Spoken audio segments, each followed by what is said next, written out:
تَأْخُذَهُم مَّانِعَتُهُمْ حُصُونُهُم مِّنَ اللَّهِ فَأَتَاهُمُ اللَّهُ مِنْ حَيْثُ لَمْ يَحْتَسِبُوا وَقَذَفَ فِي قُلُوبِهِمُ الرُّعْبَ يُخْرِبُونَ بُيُوتَهُم بِأَيْدِيهِمْ وَأَيْدِي الْمُؤْمِنِينَ فَاعْتَبِرُوا يَا أُولِي الْأَبْصَارِ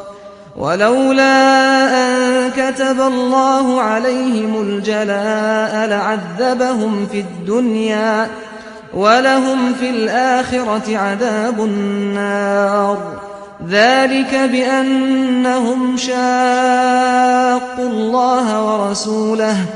وَمَن يُشَاقِّ اللَّهَ فَإِنَّ اللَّهَ شَدِيدُ الْعِقَابِ